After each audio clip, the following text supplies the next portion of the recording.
La tarde soleada del 17 de marzo de 1992, Carlos Eduardo Méndez, de 38 años, empresario inmobiliario, y su esposa Elena Rocha Méndez, de 36 años, profesora universitaria de Historia, salieron de su apartamento en el barrio de Moema, en São Paulo.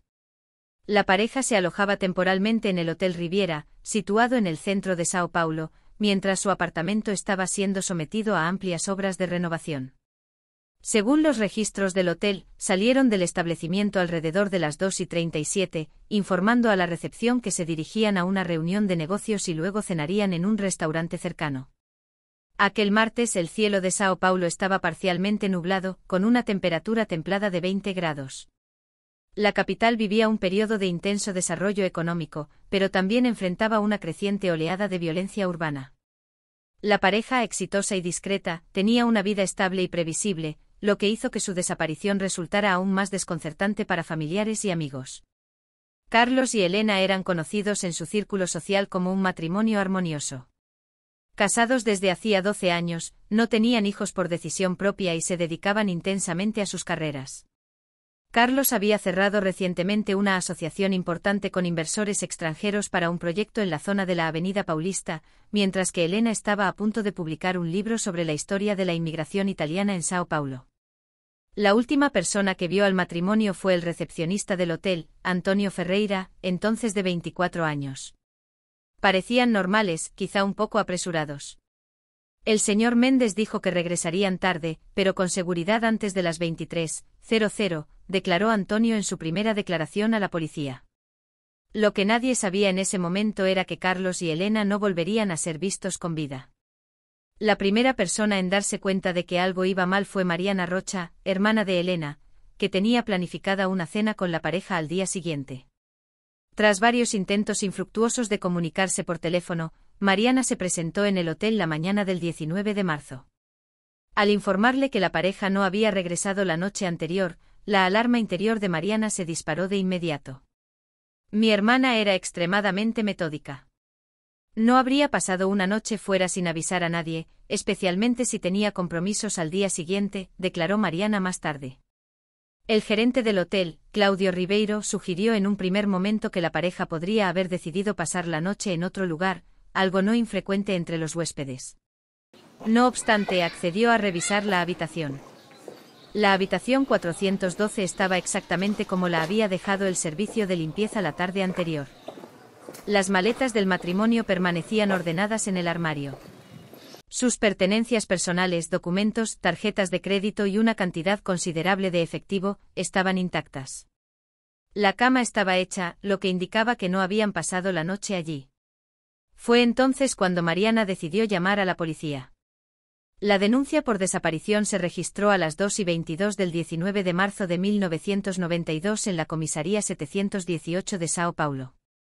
El jefe Roberto Camargo, a cargo del caso, trató inicialmente la situación como una posible salida voluntaria, práctica habitual en la época para desapariciones de adultos. Sin embargo, el escenario cambió por completo cuando la secretaria de Carlos, Denise Oliveira, reveló que su jefe tenía una reunión crucial programada para el día siguiente, el 19, con inversores japoneses, una cita que había estado esperando durante meses y que podría haber representado un gran salto en su carrera. La ausencia inexplicada de Carlos en esa reunión fue el primer indicio concreto de que podía haber ocurrido algo grave. El primer fin de semana tras la desaparición estuvo marcado por intensas búsquedas.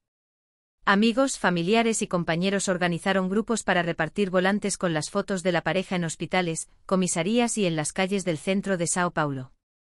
Los medios locales empezaron a hacerse eco del caso, inicialmente como una anotación breve en los periódicos que fue cobrando mayor atención conforme el misterio se profundizaba. La desaparición de Carlos y Elena Méndez se convertiría pronto en uno de los casos más enigmáticos de la historia policial de São Paulo en los años 90, desafiando a los investigadores y fascinando al público durante décadas. Si deseas seguir más casos como este, que conmueven a la sociedad y sacan a la luz verdades ocultas, suscríbete al canal para no perderte ninguna investigación. La investigación oficial sobre la desaparición de Carlos y Elena ganó impulso a partir del tercer día. El jefe Camargo asignó un equipo de 5 investigadores al caso, dirigido por el detective Paulo Sergio Machado, conocido por su meticulosidad y persistencia. Las acciones iniciales del equipo se centraron en 3 frentes: el análisis de las cámaras de seguridad del hotel y de los establecimientos cercanos, la investigación de la situación financiera de la pareja y la entrevista a todas las personas que habían tenido contacto con los Méndez en los días previos a la desaparición. Las imágenes de las cámaras de seguridad del hotel, aunque de pobre calidad, como era habitual en la época, confirmaron la salida de la pareja a las 2:37. Iban vestidos de forma formal, Carlos con un traje gris y Elena con un vestido azul marino, y no llevaban equipaje, solo un maletín y un pequeño bolso. Las cámaras exteriores mostraron a la pareja caminando en dirección a la avenida São João, pero allí se perdió su rastro visual. São Paulo en 1992 no tenía el sistema de vigilancia que conocemos hoy, explicó el detective Machado en una entrevista años después. Contábamos con muy pocas grabaciones y lo que había a menudo se borraba tras 24 o 48 horas para reutilizar las cintas. El análisis de las finanzas de la pareja reveló una situación estable y próspera. Carlos tenía 3 cuentas bancarias con movimientos regulares acordes a su actividad empresarial, sin retiros inusuales ni transferencias sospechosas en los días previos a su desaparición. Elena mantenía una cuenta conjunta con su marido y una cuenta individual, ambas sin actividad inusual. Las tarjetas de crédito no se utilizaron después del 17 de marzo. Surgió un elemento intrigante cuando los investigadores descubrieron que Carlos había contratado una importante póliza de seguro de vida apenas 3 meses antes de su desaparición, nombrando a su esposa como beneficiaria principal y a su hermana menor, Fernanda Méndez, como beneficiaria secundaria. Este hecho, inicialmente interpretado como sospechoso, perdió fuerza al constatarse que el seguro formaba parte de un paquete ofrecido a los nuevos socios del proyecto en la Avenida Paulista. Las entrevistas con personas cercanas al matrimonio sacaron a la luz información contradictoria. Mientras que amigos y familiares describían una relación sólida sin conflictos aparentes, 2 compañeros de trabajo de Carlos mencionaron discusiones tensas en los días previos a la desaparición. Carlos parecía nervioso, algo inusual en él, que siempre se mostraba muy comedido, informó Marcos Almeida, socio minoritario en la empresa inmobiliaria. Dijo que afrontaba una situación complicada, pero no entró en detalles. Pensé que estaba relacionada con los negocios, pero ahora ya no estoy seguro. Una colega universitaria de Elena, la profesora Cristina Duarte, mencionó que Elena le había confiado que estaba preocupada por algo que había descubierto recientemente. Me dijo que había hallado información perturbadora, pero que necesitaba investigar más antes de tomar decisiones. Pensé que estaba relacionado con su investigación sobre la inmigración italiana, quizá documentos históricos sensibles. Aproximadamente 2 semanas después de la desaparición, surgió la primera pista concreta. El coche de la pareja, un Monza azul metálico de 1991, fue hallado aparcado cerca de la terminal de autobuses Tieté, a unos 10 km del hotel. El vehículo estaba cerrado, sin señales de forzamiento ni de violencia, y todos los documentos se encontraban en la guantera. Una inspección exhaustiva reveló únicamente 2 huellas dactilares no identificadas en el salpicadero y restos de tierra en la alfombra del lado del conductor, coincidentes con un tipo de suelo propio de regiones del interior del estado de São Paulo. Este descubrimiento amplió considerablemente el alcance de la investigación. Ganó fuerza la hipótesis de que la pareja podría haber abandonado la capital voluntariamente, lo que llevó a los investigadores a enviar avisos a comisarías de ciudades del interior de São Paulo y de estados vecinos. Simultáneamente, la posibilidad de un acto criminal se volvió más tangible, ya que la terminal de autobuses era en los primeros años de los 90 un lugar frecuentemente asociado a secuestros y tráfico de personas. El detective Machado organizó un operativo de búsqueda en la zona de la terminal, durante el cual los agentes entrevistaron a taxistas, vendedores ambulantes, empleados de las compañías de autobuses y personas sin hogar. Se recogieron decenas de declaraciones, pero ninguna aportó información concluyente sobre la pareja. Mientras tanto, una línea de investigación paralela exploró posibles vínculos con los negocios de Carlos. El proyecto de la Avenida Paulista implicaba sumas considerables y diversos socios, entre ellos un grupo de inversores argentinos con antecedentes controvertidos. Investigaciones encubiertas revelaron que uno de esos inversores, Alejandro Vázquez, tenía conexiones indirectas con actividades ilícitas en Buenos Aires, aunque nada fue probado de forma oficial. Seguimos esa pista durante algunas semanas, explicó el comisario Camargo. Pero no encontramos pruebas concretas de que los negocios de Carlos pudieran haber motivado un crimen. Los inversores tenían coartadas sólidas. Todos estaban en sus países de origen el día de la desaparición. 3 meses después del inicio de la investigación, con pocas pistas concretas y recursos limitados, el caso comenzó a perder impulso. La cobertura mediática se fue reduciendo gradualmente y el equipo dedicado quedó reducido a apenas 2 investigadores. La familia, sin embargo, continuó su incansable búsqueda, contratando a un detective privado, Osvaldo Meirelles, que siguió investigando por su cuenta. Fue Meirelles quien descubrió en septiembre de 1992 que Helena había visitado en los meses previos a su desaparición un pequeño hotel en Campos do Jordão, ciudad turística situada a 173 kilómetros de São Paulo, en 3 ocasiones. En esas visitas, según los registros del establecimiento, se alojó sola y siempre por una sola noche. Este dato jamás había sido mencionado por ningún familiar o amigo, lo que añadió una capa de misterio al caso. Helena era reservada en su vida personal, pero no hasta el punto de ocultar viajes frecuentes, comentó su hermana Mariana, visiblemente sorprendida por la revelación. Si había ido varias veces a Campos do Jordão, debía de existir una razón poderosa. El hallazgo llevó a la policía a reabrir algunas líneas de investigación. Se envió un equipo a Campos do Jordão para interrogar al personal del hotel, la Pousada Serra Verde, un establecimiento modesto frecuentado principalmente por parejas que buscaban discreción. Este detalle suscitó especulaciones sobre una posible doble vida de Helena. Sin embargo, el propietario de la posada, Augusto Pereira, ofreció otra perspectiva. La señora Méndez siempre llegaba con un maletín lleno de documentos, pasaba horas en su habitación escribiendo y solo salía brevemente para las comidas. Parecía más trabajo que ocio o romance. Esta información coincidía con el testimonio de Cristina Duarte sobre la investigación de Helena, lo que sugería que las visitas a Campos do Jordão podían estar relacionadas con su libro sobre la inmigración italiana. La región había sido un importante punto de asentamiento para inmigrantes italianos a principios del siglo XX y contaba con varios archivos históricos locales raramente consultados por los investigadores. Al final del primer año de indagaciones, el caso de Carlos y Helena Méndez ya había acumulado más de 300 páginas de testimonios, informes y análisis, sin alcanzar conclusiones definitivas. Las hipótesis principales permanecían abiertas: huida voluntaria, crimen relacionado con los negocios, secuestro seguido de homicidio o, menos probable, pero no descartado, la adopción de una nueva identidad por parte de la pareja por motivos desconocidos. El expediente sería oficialmente clasificado como en curso, sin avances significativos en los años siguientes, antes de pasar a la categoría de casos no resueltos, a medida que nuevas prioridades sobrecargaban a la policía de São Paulo. Tras 5 años sin progresos relevantes, el caso Méndez parecía destinado a permanecer entre los miles de desapariciones sin resolver en los archivos policiales brasileños. La familia no se rindió nunca, manteniendo viva la búsqueda mediante campañas mediáticas periódicas y constantes consultas con las autoridades. Mariana Rocha, la hermana de Helena, se volvió especialmente activa y en 1995 fundó la Asociación Brasileña de Familiares de Personas Desaparecidas, una organización que impulsó mejoras en las investigaciones y en las políticas públicas relativas a las desapariciones. En 1997, un hecho inesperado arrojó nueva luz sobre el caso. Durante obras de reforma en el Hotel Riviera, donde la pareja se había alojado, los obreros hallaron una carpeta de documentos escondida dentro de una pared falsa en el pasillo cercano a la habitación 412.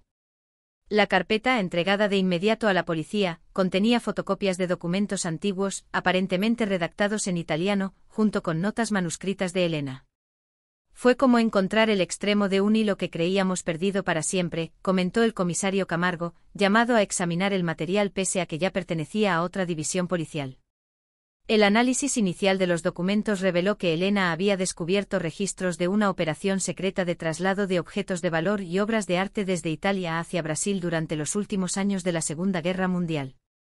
Las notas de Helena sugerían que estaba siguiendo el destino de una colección concreta, perteneciente a una familia judía italiana que había huido a São Paulo en 1943. La profesora había mapeado las conexiones entre esta familia, los Rossi, y personajes importantes de la élite paulista de la posguerra, incluidos banqueros, industriales y sorprendentemente parientes del propio marido de Helena, Carlos. Esta revelación provocó una reorientación completa de la investigación. Se asignó un equipo especializado en crímenes históricos y financieros para analizar detalladamente los documentos hallados. Al mismo tiempo, los investigadores revisaron el árbol genealógico de Carlos y descubrieron que su abuelo paterno, Enrique Méndez, nacido Rico Montini, había emigrado de Italia en 1946 y se había establecido rápidamente en círculos influyentes de Sao Paulo.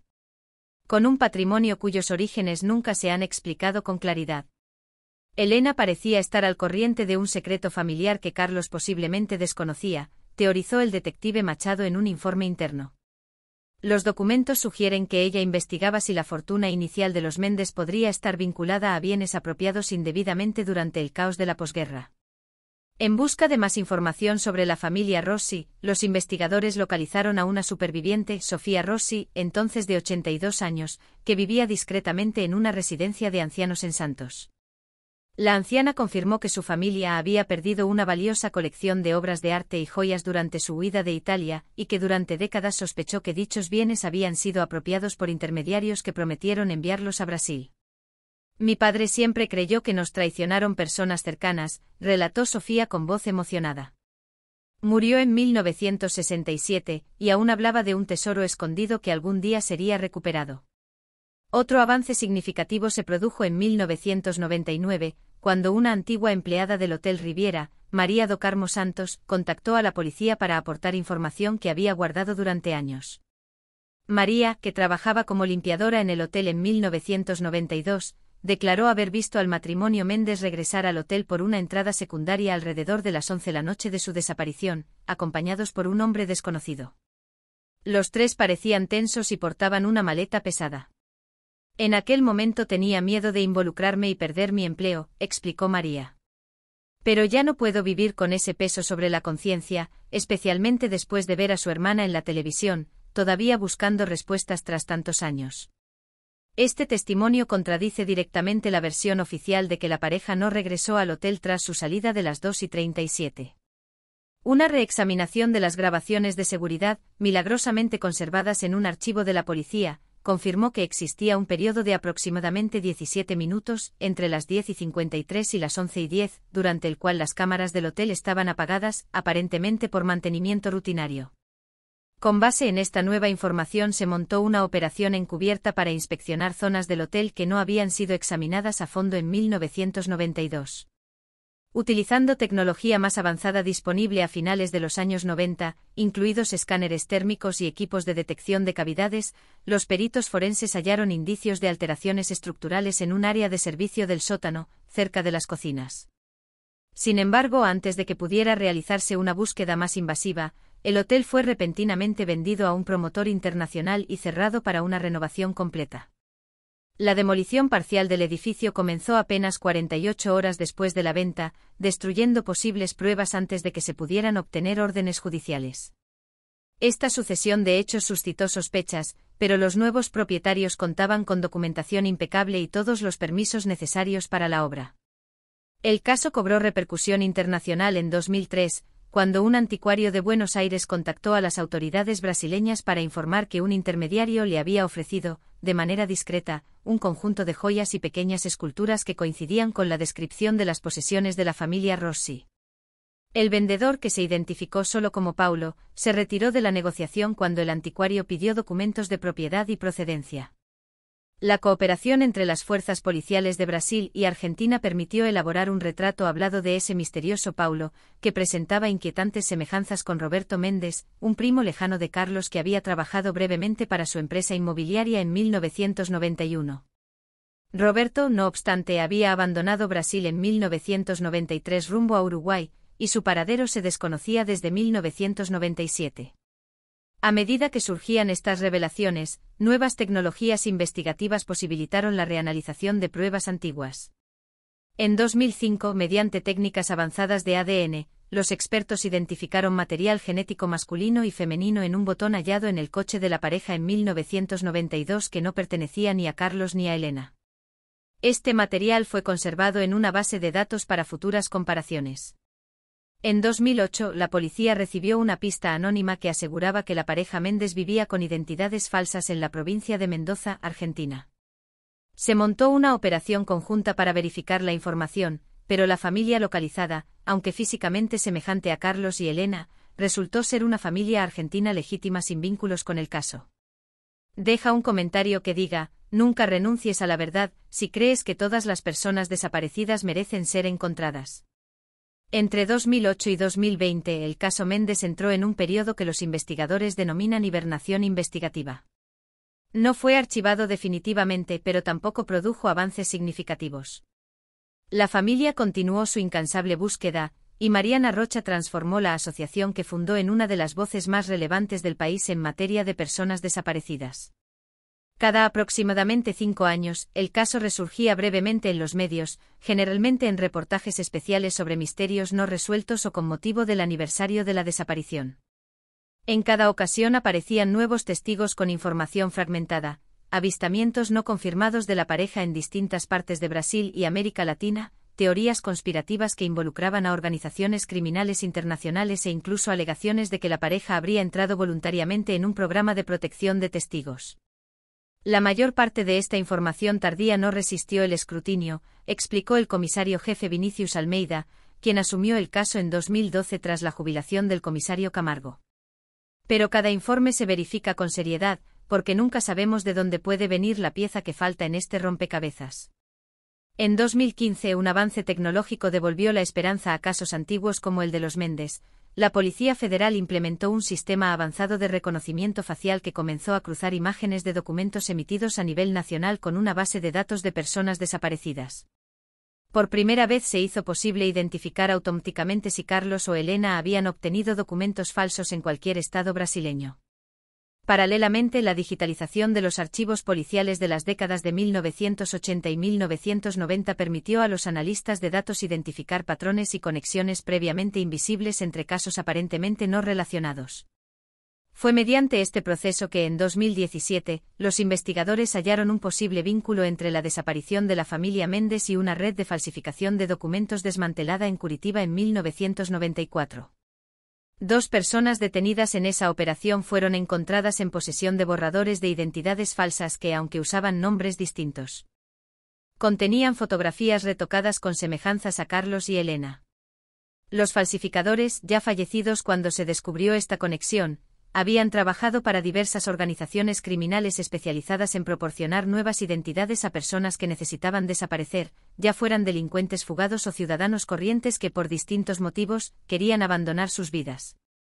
Este hallazgo planteó la posibilidad de que la pareja, en realidad, hubiera optado por desaparecer voluntariamente, quizá por temor vinculado a la información que Helena había descubierto, consideró el inspector jefe Almeida en un informe interno. Si sospechaban que la fortuna de la familia Méndez tenía orígenes comprometidos, podrían haber temido represalias si continuaban investigando el asunto. Esta teoría cobró mayor peso en 2019, cuando un historiador italiano publicó un estudio exhaustivo sobre la apropiación de bienes judíos durante el régimen fascista y su posterior transferencia a otros países.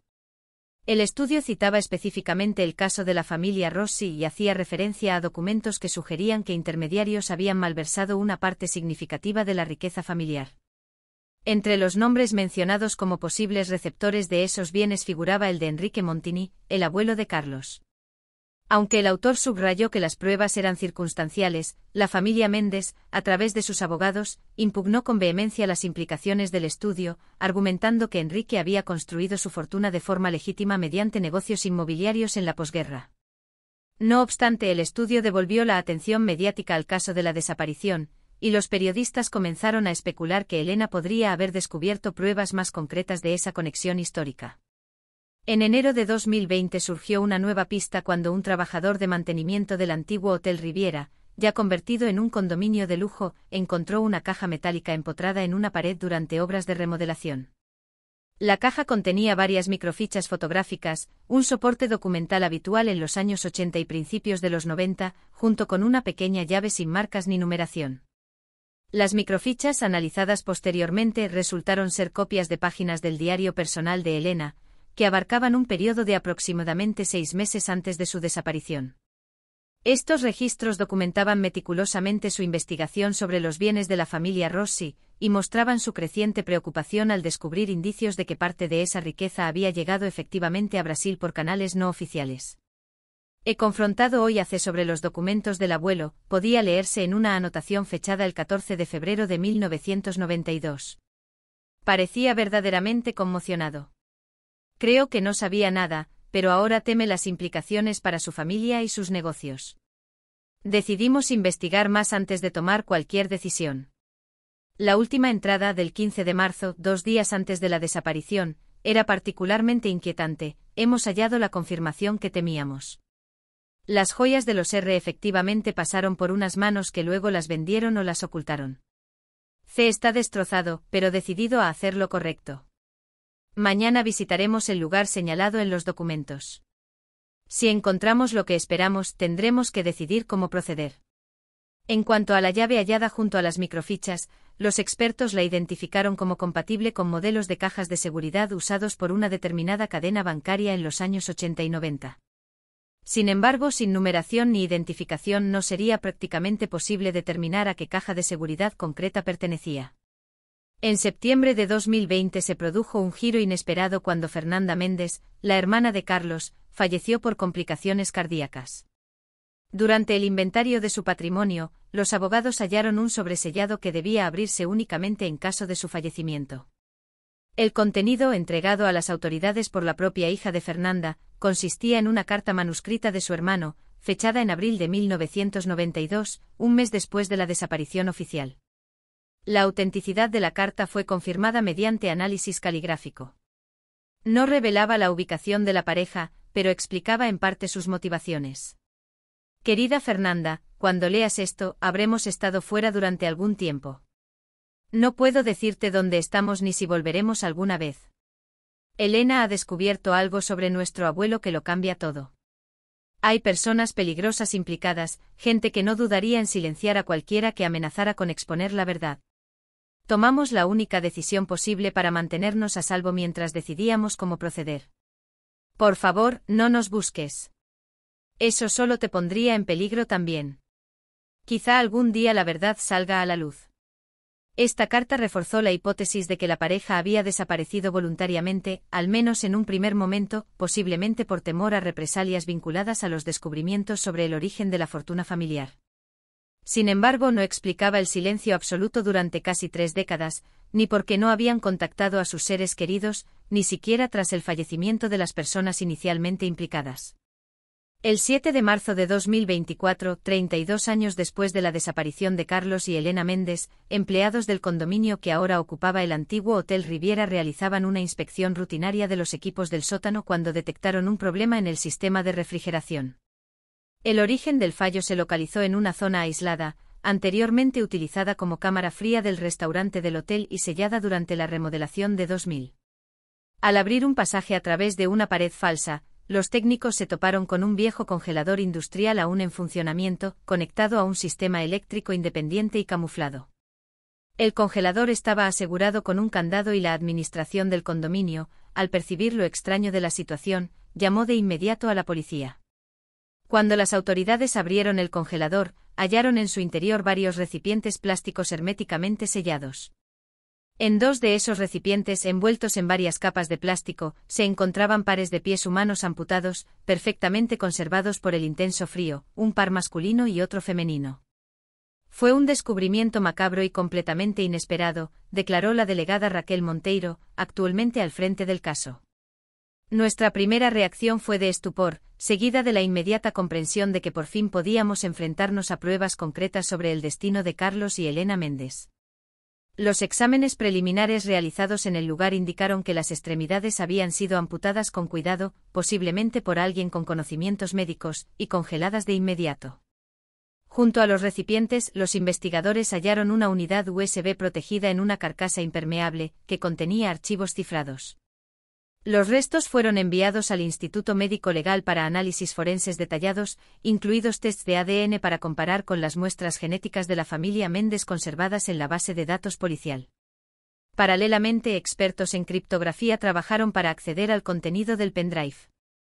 Los resultados del ADN, publicados 10 días más tarde, confirmaron lo que muchos ya sospechaban: los pies amputados pertenecían a Carlos Eduardo Méndez y Elena Rocha Méndez. El análisis forense reveló que la amputación se había producido post-mortem, probablemente entre 24 y 48 horas después del fallecimiento. La causa de la muerte no pudo determinarse a partir de estos restos únicamente, pero los tejidos conservados no presentaban signos evidentes de traumatismo. En cuanto al pendrive. Tras intensos esfuerzos, los técnicos lograron descifrar parte de su contenido, revelando un documento de texto firmado digitalmente por Roberto Méndez, primo lejano de Carlos, que había desaparecido en 1997. El documento, fechado en enero de 2000, se presentaba como una confesión.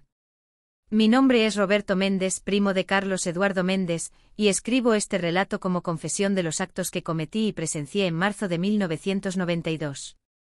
Carlos y Elena descubrieron que mi bisabuelo Henry había apropiado ilegalmente bienes de la familia Rosse durante su visita a Brasil. Al enterarse de que yo trabajaba para una organización que protegía los intereses de familias tradicionales con secretos similares, acudieron a mí buscando orientación sobre cómo proceder.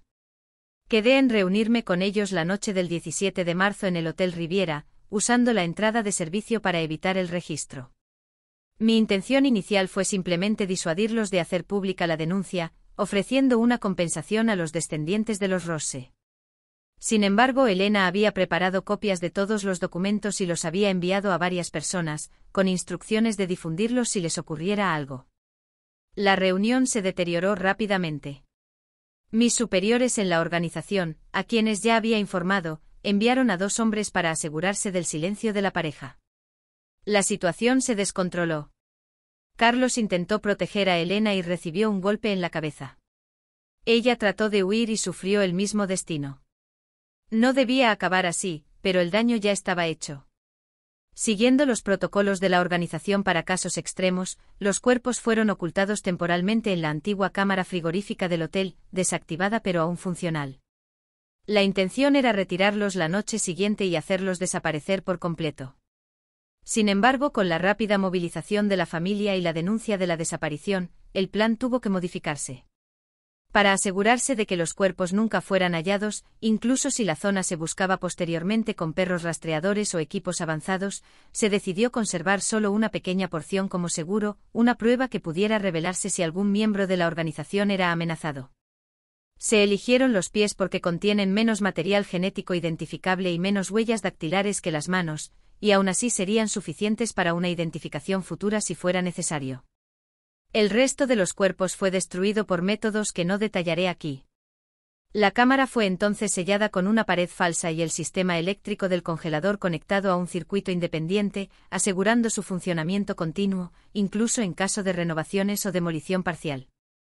En los años siguientes participé activamente en la difusión de pistas falsas y rumores sobre el paradero de la pareja, incluida la fabricación de la carta atribuida a Carlos dirigida a su hermana Fernanda.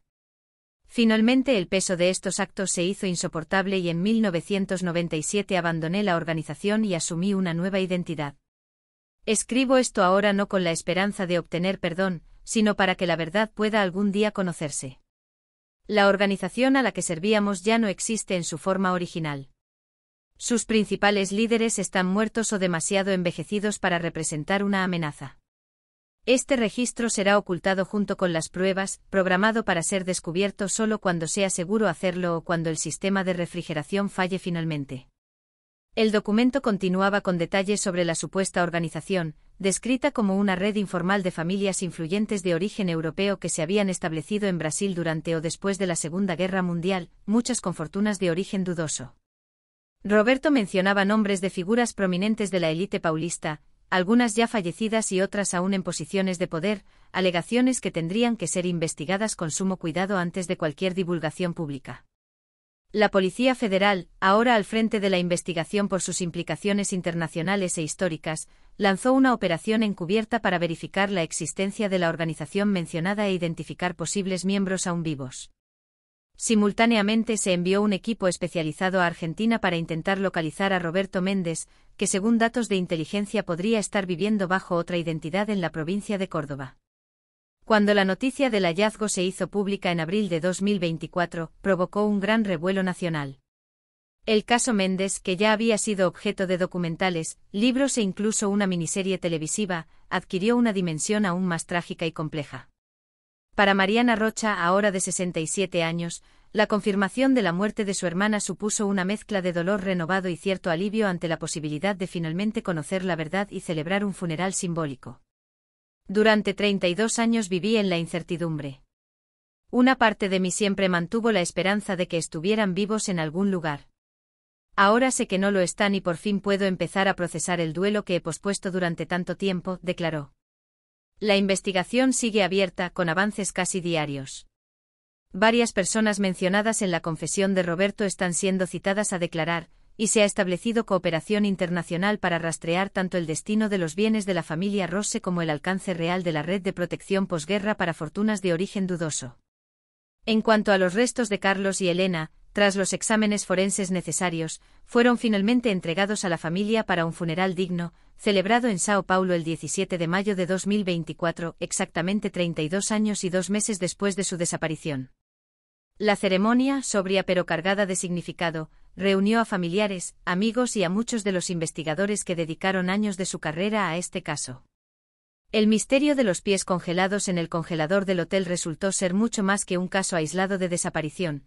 Sacó a la luz un lado oscuro de la historia posguerra de Brasil, mostrando cómo fortunas edificadas sobre apropiaciones dudosas contribuyeron a moldear parte de la élite económica del país, y cómo estructuras de poder se organizaron para proteger esos secretos durante generaciones. La verdad, literalmente conservada en hielo durante más de 3 décadas, ha emergido por fin, aportando no solo la resolución de un caso emblemático, sino también el potencial de reescribir capítulos importantes de la historia reciente de Brasil y sus vínculos con los traumáticos acontecimientos del siglo XX en Europa. Si has llegado hasta aquí es porque te importan estos casos que marcan a las familias para siempre. Deja un comentario que diga: he llegado hasta aquí para conocer la verdad y saber quién realmente se preocupa por la búsqueda de justicia. No olvides darle like a este vídeo y compartirlo con amigos que disfruten de documentales de investigación en profundidad. Suscríbete al canal para seguir más casos como este, donde la verdad, por dolorosa que sea, acaba aflorando.